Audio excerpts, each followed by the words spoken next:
So let me start by thanking all of you for joining us. To the president of Towson University, we just had a great meeting. Thank you for your leadership, and to the center here for Military and Veterans Affairs. Thank you for hosting this as well. Most of all, thank you to all our veterans who are here today. Thank you for your service in uniform, and thank you for your continued service in support of our country through the federal government. Some of you as patriotic federal employees, others working for contractors who do important work on behalf of the U.S. government. And we're, of course, here to talk about what you're experiencing as a result of these clearly illegal actions that have been taken by the Trump administration and the Elon Musk DOGE operation. Let me also thank those who are gathered here today who are helping serve our veterans right now in advocacy groups that are helping make sure that we address these issues. So let me just make a couple points and then really want to hear, from all of you. Number one, and I think the country is really beginning to wake up to this fact, the federal government has been well served not only by people who chose to serve our country in uniform, but we've made a very deliberate effort to also hire veterans for federal government work and duties. In fact, there are over 700,000 veterans across the country who are working right now for the federal government, 40,000 here in the state of Maryland. And if you look nationally at the 700,000 veterans, we've also worked to make sure that people who are disabled as a result of service to the country are given opportunities. And so about 300,000 of those 700,000 are disabled vets. Again, working in a different capacity now, but still working for their country. And on top of that, there are also many veteran-owned small businesses and small businesses that are owned by people who've been disabled through their service. So this is why I think all of us have been very, very upset, angry about the way so many of our veterans have been treated. I've been upset about how all patriotic federal employees have been treated, but veterans have been, as I said, a very important part of that workforce and are really being hit hard. So as of today, we believe that 6,000 veterans across the country have lost their jobs. Now, I should quickly add, and I mentioned that this is an illegal operation, because courts have intervened, as of today, many of those 6,000 employees are being offered to get their jobs back. Actually, I should phrase this carefully. They are being reinstated as federal employees. Some of them are returning to their workplace. Some of them are being put on administrative leave, meaning they are now being paid, but they're not being asked to return to work on behalf of the federal government, which in my view just shows that this whole claim that this is about government efficiency is a farce, because what is more inefficient than paying people and then telling them not to come do their job, okay, on behalf of the American people? So that's what we are witnessing right now. There have been court cases here in Maryland, and the Attorney General of Maryland brought one of the cases that is helping return federal employees to work, or at least to their government service. There was a case in California, and there was also a case before the Merit System Protection Board. So a number of legal actions. In all cases, in all those three cases, judges or either federal district court judges or administrative judges have concluded that laws were broken. And to add insult to injury, and we'll maybe hear some of the stories here, in firing these veterans who were federal employees, they got notices claiming that they were fired for, quote, poor performance, when in fact so many have gotten recent reviews and evaluations with glowing performance reports. So this was just a big lie. You ask, why would they tell that big lie? Because under federal law there are due process protections, and federal employees, even probationary employees, can only be fired for misconduct or poor performance. So this was a lie designed to try to meet the requirements of the law, but obviously it was false, and that's what courts are finding as well. I just want to mention two other things and then turn it over to everybody here. One is beyond the illegal firing of veterans who are federal employees. We're also witnessing major proposed cuts to the Department of Veterans Affairs, which of course provides services to our veterans. Early on, they fired people who were responsible for the suicide hotline. That went dark for a while. Then they realized what they'd done, and they rehired those few people. But they're talking about 80,000 people being laid off by the Department of Veterans Affairs, right? These are people all over the country who help process benefits. They work in veterans hospitals. So that would be a huge hit to the services that we provide to federal employees as a country. Two other things, and I mentioned contracts, and we're still trying to get a real eye on what's happening here, but there have been some indiscriminate terminations of contracts, and if you look at contracts from certain departments like the Department of Defense, but also others, in many cases we have programs that are designed to support veterans who, after their military service, want to start a small business. And so we're keeping a very close eye on those being targeted. And finally, this continuing resolution that passed the other day, I voted against it. In fact, the entire Maryland congressional delegation voted against it for lots of reasons. But one of the reasons is they terminated a program that's supposed to kick in to make sure that veterans who were exposed to burn pits and exposed to those the chemicals in burn pits get treated, and that fund was targeted as part of this continuing resolution. One of many reasons why we opposed it. And finally, as we look ahead, there are ongoing efforts to go after other programs, in part to pay for what we expect to be a planned big tax cut for very rich people. So I will end there.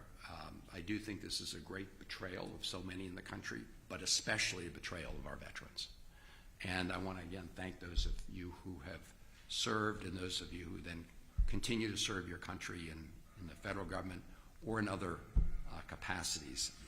And we have here individuals. I'm going to ask them to provide their full background, but we have Vincent Camacho, who I just, right here, who is a veteran, of course, but also serving in the federal government, Department of Agriculture, I believe, and we can talk about your circumstances.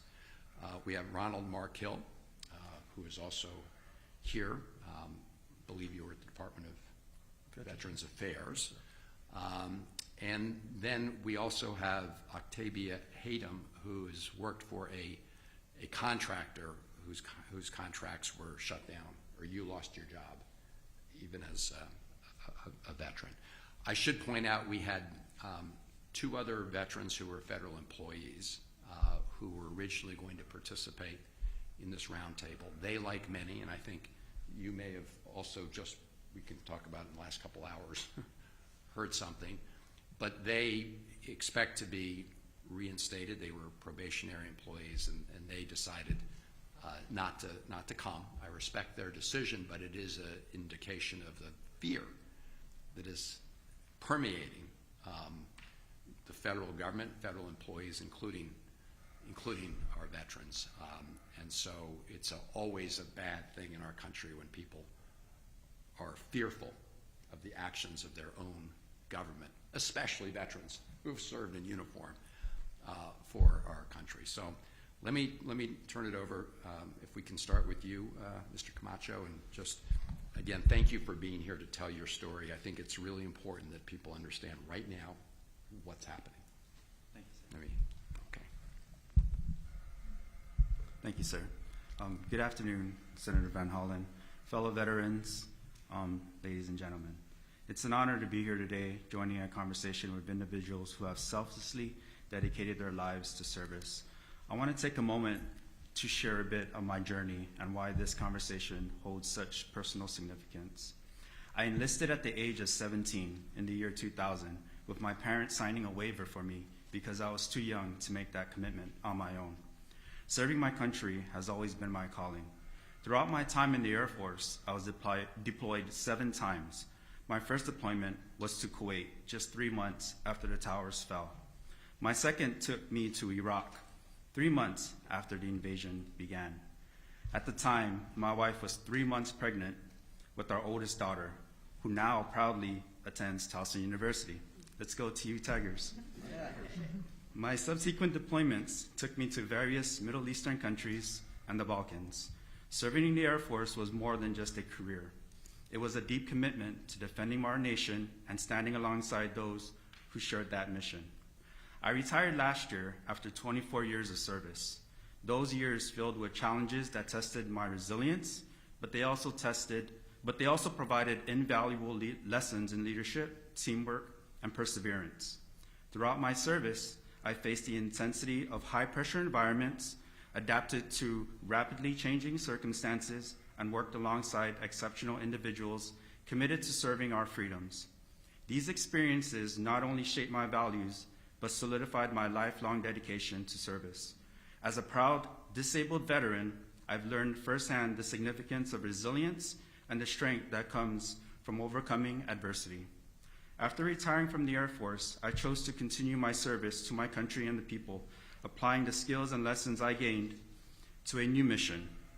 But now I find myself in a perplexing and painful position. How can my country now say, as I was told in my termination letter, quote, "The agency finds based on your performance that you have not demonstrated that your further employment at the agency would be in the public interest.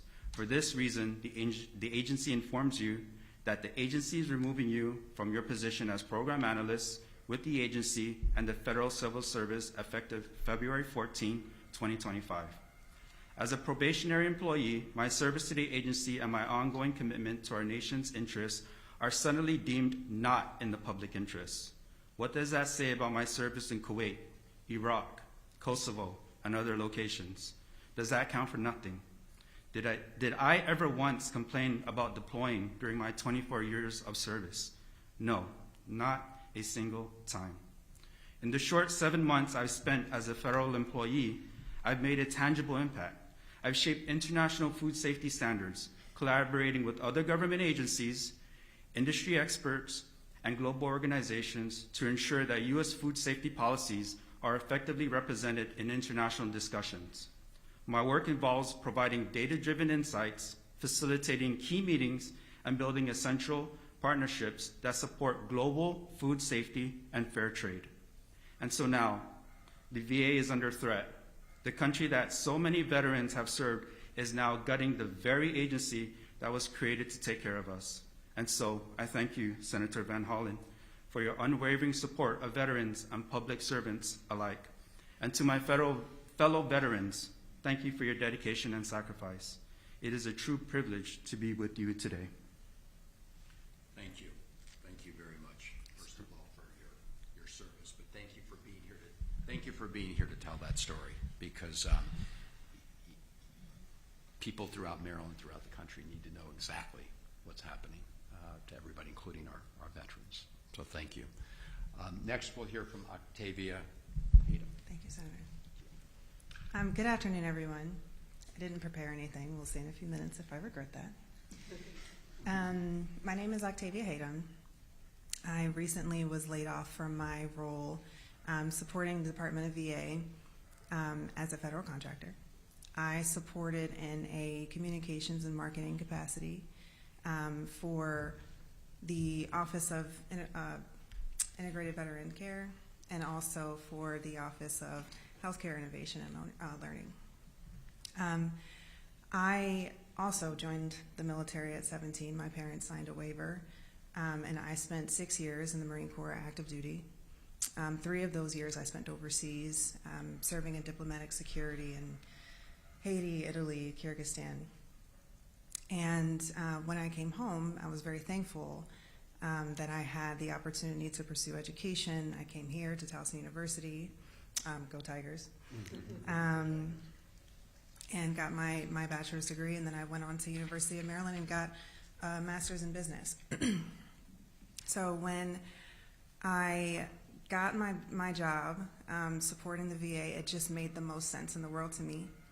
As a veteran, as someone who had benefited greatly from VA support, and now I got to give back in a way that was meaningful.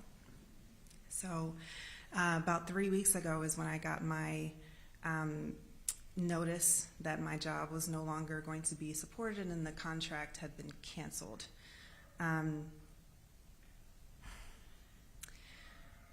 I also just want to point out really quickly, I'm very thankful to my husband, who fortunately is still gainfully employed, and so we're not, without completely, but it does also impact the families of people who are being indiscriminately terminated, because now he has more pressure on him, and I'm sure that that is the case for so many families out there. The transition out of the military is very, very difficult, because the military, being a Marine, being an airman, being a soldier, whatever, it's not a job. It's your life. And so when you change your whole life to now fit into the civilian world, it presents so many challenges. And the VA's helped support me with education benefits. I was able to get health care. I was able to get mental health support. And I don't know where I would be without that support, genuinely. So to be laid off from my job, supporting that mission and ensuring that VA healthcare providers know about all of the different projects and programs that the VA has to offer to make veteran healthcare better.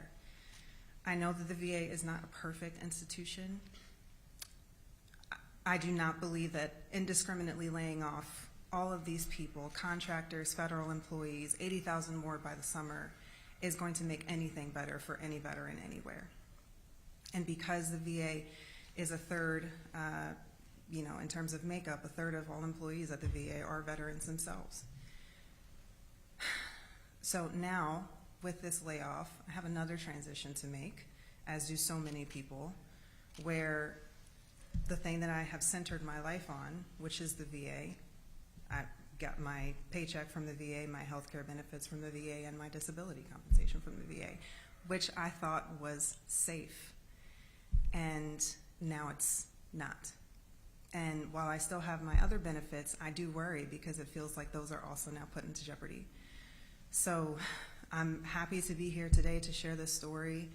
Thank yous to Senator Van Hollen for putting this together, because there are so many veterans, families that are struggling, and the VA healthcare that is provided to veterans is not going to be made any better by removing almost 20% of the workforce.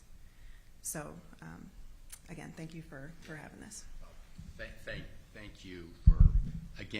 you for your long service in the military, and thank you for being here to tell your story. And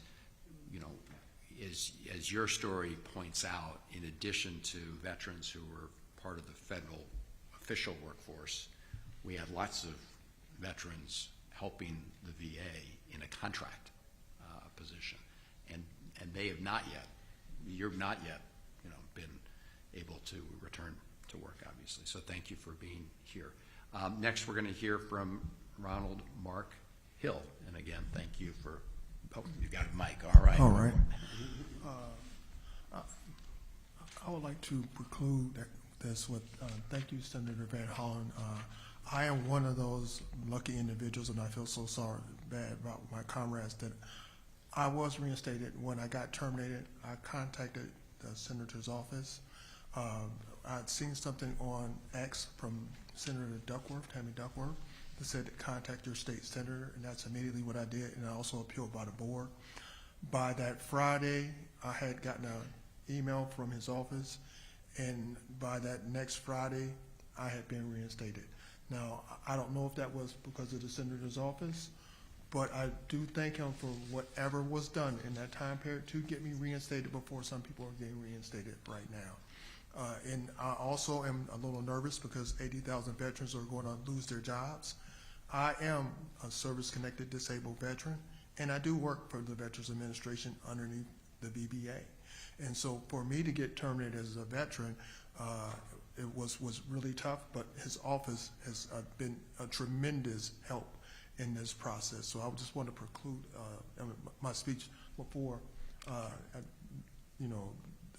take my own journey. But my name is Ronald Hill. Happy to have you guys here today. I served 12 years in the U.S. Army, including time in the reserves in the Ohio Army National Guard. Throughout my service, I earned the NATO medal. Really hard to get the OAF medal, the OEF medal. That's both for Iraq, and the other one is for enduring freedom. And I got a combat patch and numerous awards ranging from the Army Achievement Medals to Army Commendation Medals, Good Conduct Medals. I also received the Armed Forces Medal. I was discharged honorably in 2006 due to a medical administrative discharge. Due to my time in service, I made significant sacrifices, including time away from my family and children, lost marriages, and even the death of my mother while I was in the Officer Candidate School, Phase 2. This personal tragedy contributed to my medical discharge process. After leaving the Army, I began my federal service because I could no longer serve the military. When I first joined, I took the oath to support and defend the Constitution of the United States against all enemies, both foreign and domestic. I reaffirmed that same oath upon entering federal service. It is unthinkable to see the very principles I promised to defend my country is being disregarded, especially by the Commander-in-Chief. With 34 counts of guilt concerning actions that impact veterans, it feels like those in power are living comfortably while exploiting the sacrifices of veterans. I have dedicated my life to serving my country, just as many of my comrades have. With nearly 30 years of combined service, I chose to stand my ground, honoring the oath I took. Instead, facing challenges head on, I encountered betrayal, particularly with the push for the DRP and the Voluntary Early Retirement Authority, which to me lacks a legitimate legislative basis. I speak for myself, but many veterans are fed up with the radical changes in our government and economy. And as Reverend Al Sharpton said, we will not endure the pain if no one bothers to explain what we stand to gain. And Republicans who choose to ignore the electoral will clearly hear our voices during the midterm elections. Well, thank you for your service again in the military, and thank you for what you've been doing at the Department of Veterans Affairs. And it is, as you say, what's happening is a great betrayal of people who served our country, continue to serve our country, and whose oath is to the Constitution. So thank you for that service. Next, we're going to hear from David Radcliffe, who enlisted in the Army back in 1985. He served in many different capacities at the Defense Department. I was fortunate to have him be a fellow in my office when I served in the House of Representatives. I want to thank him again for that service, but especially thank him for being here now. And he he, of course, can tell his story and also why he is here today to talk about what's happening. David. So thank you, Senator Van Hollen, and thank all of you for coming. I enlisted in the Army as an infantry soldier in 1985 and spent 4 years with the 1st Ranger Battalion. I had always wanted to be in the special operations community, and it was an enormous honor to be able to serve in uniform. When I got out, I went to school under the GI Bill. I became a high school teacher, but I had been bitten by the bug of foreign policy and national security. So I went to graduate school at American University and began my career as a federal government civilian in 1999, starting as a presidential management intern or presidential management fellow.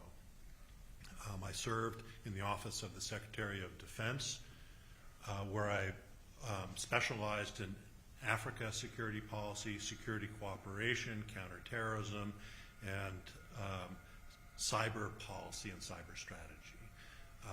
But along the way, I was very active in recruiting people into the Office of the Secretary of Defense. And so I understand the importance of experience and commitment that our veterans showed and shared with us as we were able to bring them in to public sector service as civilians. And we always sought out veterans. There are some advantages with veterans' preferences that enabled us to bring in these highly trained, highly skilled people. And they continued their service to our country and to our people in that civil service capacity. We depend on civil servants. I decided to retire after 30 years of combined service and retired December 31st. I still am in contact with my colleagues, my former colleagues, and I'm hearing about what's happening. It's terribly distressing. The people who, many of our new employees who are veterans, are being dismissed on groundless charges that somehow they're not meeting a standard. We know they're meeting the standard. And morale is poor, as you might expect. The people that I talk to are fearful of retribution. They're uncertain about their future, and they have this profound sense of betrayal. And I'm here in part because I can speak. I can speak because I'm retired, and I no longer have that connection to the civil service. But I feel compelled to be here because I can speak, and the many veterans that I worked with, some of whom I helped bring on board, they're not able to speak in this environment. So thank you for listening to us, and thank you for being here. Thank you, David. Thank you for, again, for your service, but also for being a voice for people who can't be here, as you just said. We're now going to hear from some of the folks who provide services to our veterans, both at the state and county level. Denise, do you want to offer a few words? Who's Director of Outreach and Advocacy at the Maryland Department of Veteran and Military Families. Thank you, Senator. Yes, and on behalf of my boss, Secretary Tony Woods, we have been working diligently for the past several weeks. As soon as all of these announcements started coming out, we know that veterans are disproportionately affected by these, I don't want to call them layoffs, but because so many veterans are in the federal government, we have been preparing resource guides and finding more information for veterans. We're going out to outreach every day. We have 2 job fairs tomorrow we're going to, but we're trying to meet the veteran where they are, make sure they know their rights, make sure they know their resources, and try to assist them during this transition. That I think is pretty much where we are, but I don't know how much specifics she wants her, so I'll stop there for now. Okay. Well, thank you for being there as a helpful resource. Thank you, sir. To veterans. Next, we're going to hear from Patrick Taylor, who's with the Baltimore County Executive's Office. Thank you for being here.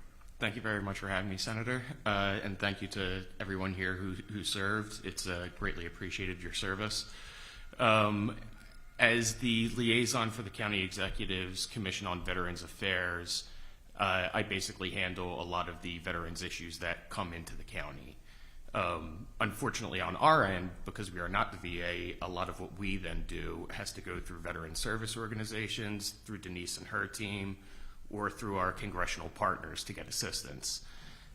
One thing that I'm consistently hearing from our VSO partners is basically the strain that all of this has taken on them. And I think that that's something that is certainly worth highlighting. When you have groups that are meant to basically bolster the efforts of the VA, getting to a point where they're just taking on so many constituents that they're now strained, it has an incredibly adverse impact on the veteran community. And Baltimore County is home to the third largest veteran community in Maryland, with over 41,000 constituents who served. We have over 1,000 veteran-run businesses in this county. And so it's just been a bit more of an uptick in issues ranging from housing assistance, food security, things like that, really should be front and center for the veteran community. So that's really what we've seen. And again, I just want to thank you. You and your team do a fantastic job responding to issues as they come in. Same with you and your team, Denise. You guys are always wonderful. And I just really think that it's something that, the way that this trickles down from the federal level to the local level to the veteran service organizations is certainly something that's worth highlighting. So thank you very much. Well, thank you. Thanks for being here, but more importantly, thanks for that work that you're doing on a regular basis. So now we're going to turn to the person who helped leads the center, Dario Batista. Thank you, Senator Van Hollen. Greetings to all the vets and attendees today. I too was my parents signed me away at 17, joined the Marine Corps, like my friend Octavia here. Here at TU, we believe all student veterans and their family members deserve outstanding support and services at TU, from applicant to alumni. We work closely with the VA in administering educational benefits, working with a program which is easiest to understand. It's like GI Bill for veterans with a disability rating, and coordinating with state, county, other partners, and providing whatever service we can. It's really a first-stop shop for supporting anybody. We have some resources that we can provide for people. If there's an emergency need, we do have a small fund that we can use to support that, but people are not donating to our fund to support processes not happening the way they are. So we're on top of things, going to advocate and continue to support our vets and their families. And as a combat veteran Marines, I don't think that's a political statement to say I care about vets and their families and want them to have outstanding services. Well, thank you, and thank all of you for being here. Thank you to our veterans again for your service and for being here to tell your story. Thank you for those of you who are providing services to our vets, including some who've been a vet themselves. And it is really an outrage when all of you have to swing into action to help veterans who are harmed by our own government, right? It's one thing if I've for years have been working to try to deal with veterans homelessness, right? The VASH voucher program and other programs to help veterans. After you said, Octavia, that transition, as you all know, I mean, it's not easy. I can't speak from personal experience, but I can tell from experience talking to veterans who have served our country in uniform for a long time that transition to civilian life is not always easy. So we've worked as a federal government to try to do that. I helped launch a program years ago called the Veterans Institute for Procurement to help veterans who have their own small businesses expand those businesses. My point is we have many important programs to help veterans after they return from service. But here we're in a situation where veterans are being harmed by their own government. And this is a betrayal, and it is a betrayal from the commander-in-chief on down, in my view. And I just want to thank all of you who are here to help our veterans, and those of you who are veterans who are here to tell your stories, because this is a time, in my view, when people need to stand up and be counted. And there's a lot of fear, and it's a bad thing in a democracy for people to be fearful of speaking out and speaking the truth. But I want to thank all of you for being here and the courage that you showed, not only enlisting in the military to begin with, but for being here to speak out. So with that, I'm happy to answer any questions people have. Let me just say, with respect to the services provided, you mentioned I do want our veterans to know that the governor and the county executive are working to try to make sure that services are available, and of course through the center here, I'm sure you're helping connect veterans to those services. I do want to also thank my team who was mentioned.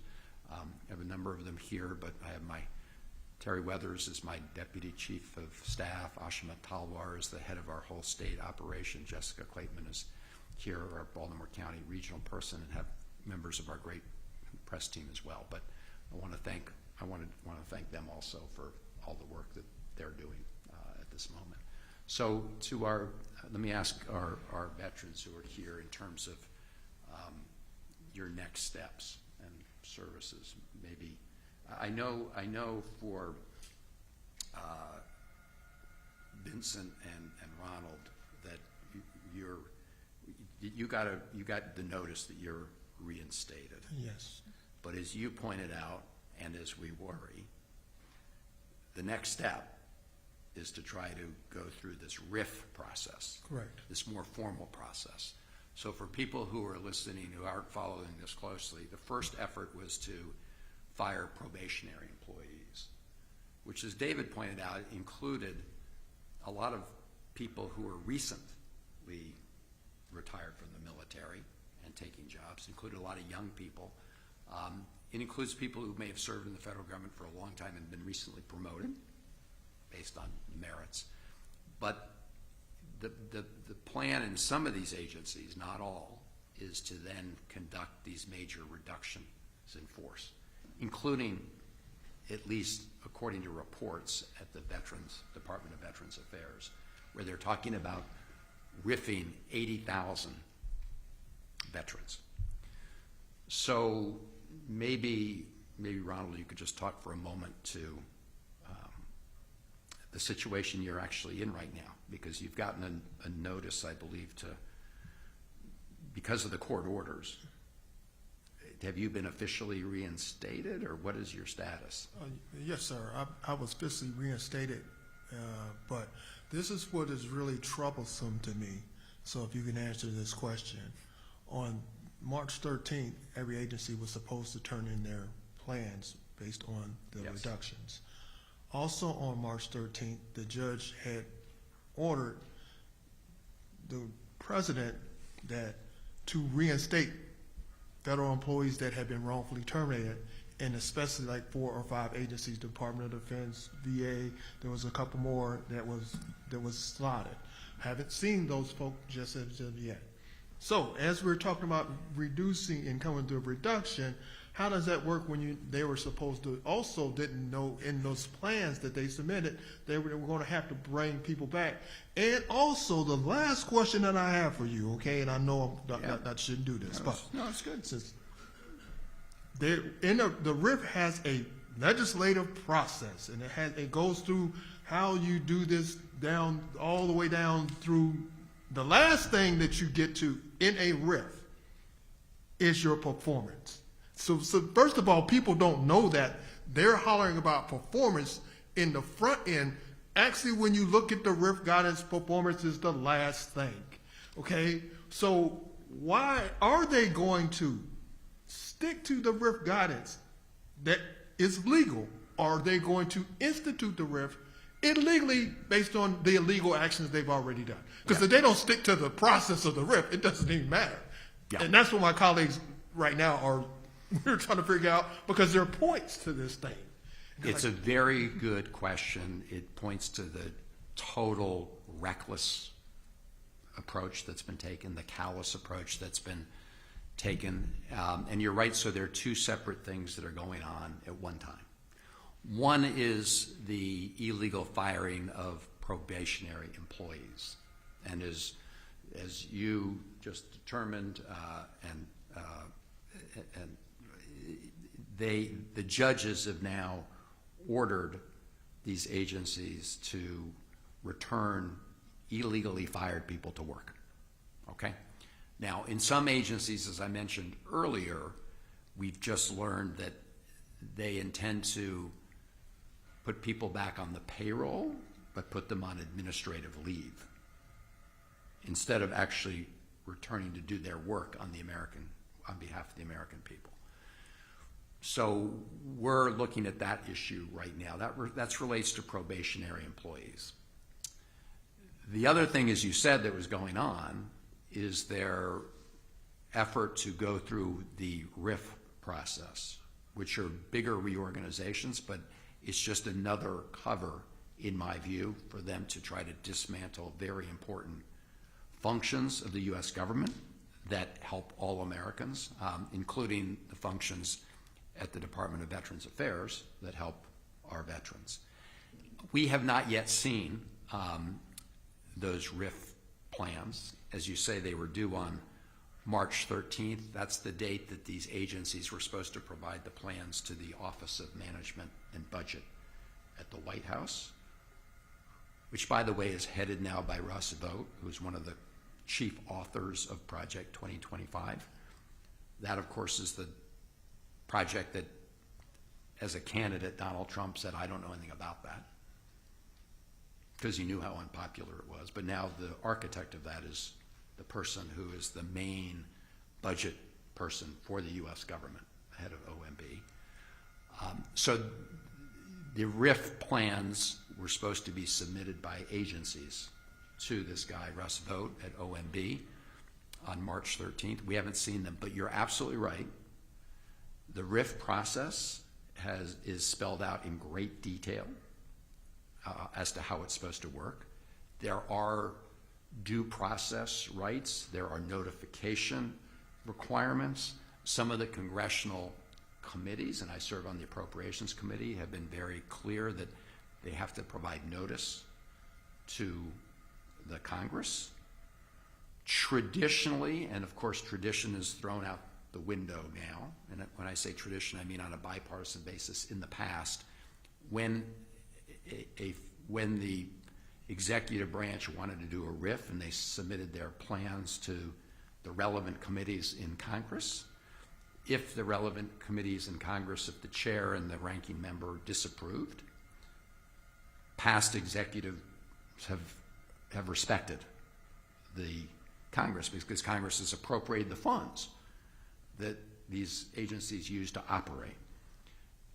We're going to be working with our colleagues, hopefully on a bipartisan basis, to stand up to protect, what Congress has already said is our priorities, including supporting veterans.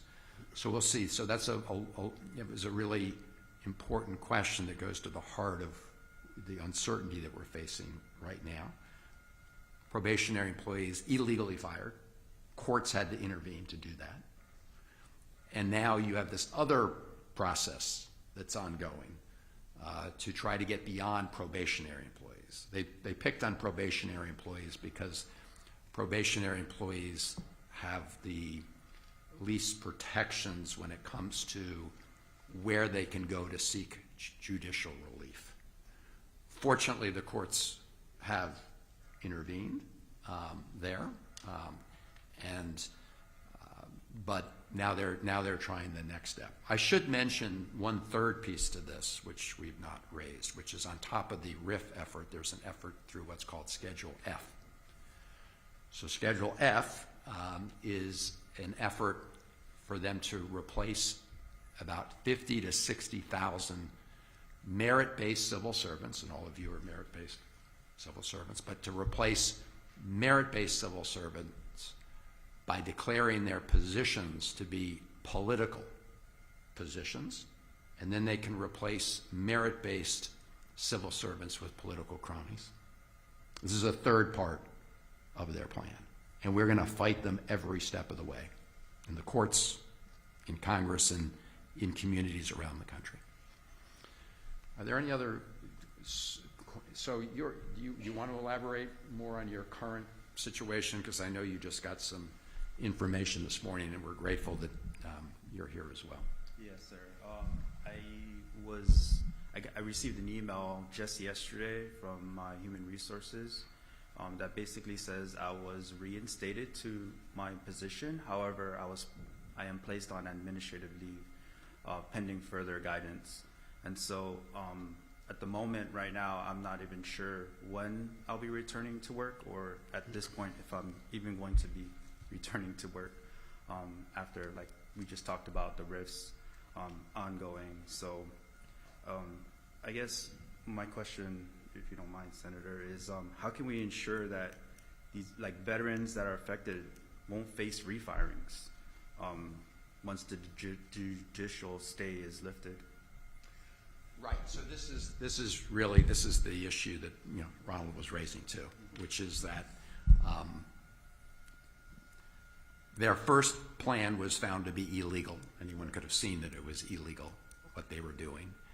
And so when we say that this Musk operation is just repeatedly breaking laws, it's pretty obvious that they are, right? This is why all the courts are so active in, issuing temporary restraining orders, injunctions. So the next effort is going to be this other RIF process, which, as we were talking about, has pretty guidelines and safeguards that they have to follow. And so we will be watching that very closely. There is another overriding legal issue that I've not mentioned, which is, Congress appropriates the funds for these purposes. So if you're going to try to RIF everybody in a particular office and effectively get rid of the office, in my view, that's a violation of the Impoundment Control Act, because Congress has appropriated money specifically for that purpose. And the executive doesn't get to pick and choose which of the programs that Congress has appropriated monies for that the president can honor or dishonor. That's just not the way it works. Back in the 1970s, President Nixon exercised what was called the line item veto, right? So Congress sent President Nixon an appropriations bill. Congress said these are monies allocated for this purpose, these are monies for that purpose. And Nixon said, well, I don't like that one, so I'm going to cross out the congressional appropriation for that purpose. That was called the line item veto. I'll keep the rest. I'll cross out that and that one, that one. Went to the Supreme Court, and the Supreme Court said, no. Under Article 1 of the Constitution, Congress has the power of the purse. The framers gave that to the elected body, representatives, very intentionally. And the executive branch is supposed to execute the laws passed by Congress, implement those laws, and they can't pick and choose. It's not like an a la carte menu. So there's a deeper legal question behind the RIFs, if they're using the RIFs to essentially illegally dismantle offices and functions that have been established by law. So this is just the beginning of a long battle, and they began it illegally, and it's pretty clear they have just a gross disregard for the laws of the country. We're focused right now on their actions being taken with respect to, federal employees and programs. There's also a whole slew of other executive orders they've issued on other topics where judges around the country, including federal judges in Maryland, have issued temporary restraining orders, right? So there are a whole bunch of them in other areas. But this one we're focused on here relates to their efforts to illegally dismantle parts of the federal government. Any other questions? Okay. My question for you, Senator, is like so many veterans with the firings, and many of us depending on, disability compensation now or having our health care benefits maintained. What, if you're able to share, are some of the specifics that your office might be planning to ensure that those benefits are protected? And if and when they are not, because as we know the VA is being dismantled, will there be any support or subsidies for us to get our health care elsewhere, or to ensure that we're still supported in some way? Yeah. So when it comes to your veterans, the health care plans you get as veterans, and which plan do you mind if which veterans health care plan are you on? Are you on TRICARE? No, You're not? I get my care from the VA. From the VA, Mm-hmm. got it, directly from the VA. So when it comes to, and that's your earned care for having been a veteran. Mm-hmm. So there are two issues here. One is protecting veterans' benefits that are legally required to be provided, and we will work to protect that. The other is the issue of the other services that the VA provides to veterans. And you've been providing some of those services. You've been providing them in the role of a contractor. And so as you indicated, my concern is, this is true with Social Security benefits as well. Mm-hmm. I mean, you need people in place to make sure that benefits are distributed, right? I mean, you can have the benefit guaranteed, but if no one is there to help sign you up for your benefit or to help answer questions regarding your benefit, whether it's a veteran's disability or Social Security disability, then you can be effectively denied your benefit. And they are talking about also laying off 8,000 people at the Social Security Administration. They've already, at least reportedly, terminated telephone service at the Social Security Administration. So, if you're an 85-year-old and you're not like whip smart on your phone and you want to actually call somebody, at least they're talking about, all the reports they're talking about shutting that down. So I want to distinguish between the benefits that you've earned and you're entitled to on an ongoing basis, and then the ability to access them because the delivery system becomes broken. Nobody is saying that we can't make things more efficient. I mean, everybody's in favor of more efficiency. Everyone's in favor of going after fraud, waste, and abuse. But these guys are lying. They keep making these claims, and they are repeatedly shown to be just false. And so that's what we're up against. But we have a team here, just in terms of direct access to services. So you've got folks at the state level, the county level, and at the federal level. This is what Ashima, who heads our state operation, and her team do as well. So let us know. Okay.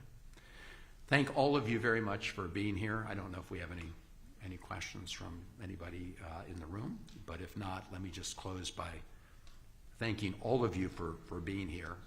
A special thanks to our veterans who are here to tell their stories, and for those of you who are supporting our veterans. And with that, thank you. This is I think it's a really terrible time and moment in our country when veterans have to be afraid of the actions being taken by their own government that harm them. These are people who served our country in uniform, people who stepped up to serve, and now their own government is betraying them, and it's just outrageous. I better stop there. Okay, thank you all very much. All right.